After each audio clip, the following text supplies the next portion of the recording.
How many athletes, Grand Prix groups, and what is the role of each test? Here's everything you need to know about the new Olympic dressage formats.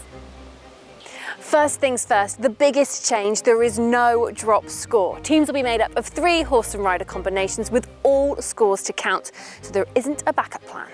Each team can bring a reserve horse and rider combination, but substitutions can only be made in the event of a medical or veterinary issue up to 2 hours before the team final. 60 combinations will line up for the Grand Prix, which is a qualifier for the team final and the individual freestyle. The Grand Prix doesn't decide the team medals anymore. That all happens in the Grand Prix special. Starters in the Grand Prix will be broken up into 6 groups, like heats, and these are decided based on world rankings, meaning that we'll have top riders in each of those 6 groups. The best 2 horse and rider combinations from each group, plus the next best 6 overall, go forward to the individual freestyle, so there are 18 competing for the medals.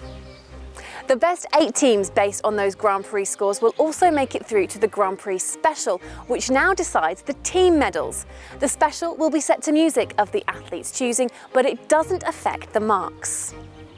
The Special will be broken up into 3 groups of 8 athletes, with 1 rider from each nation competing in each group.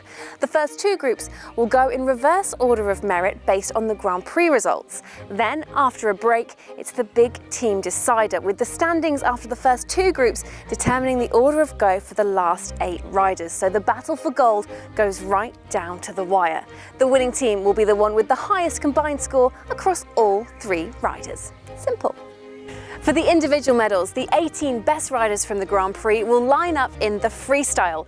These combinations will be split into 3 groups of 6 riders, with the best combinations from the Grand Prix going last. The horse and rider with the best score will climb the podium to be crowned Olympic champion. So there you have it, one handy guide to the new Olympic dressage format. Roll on Tokyo 2020.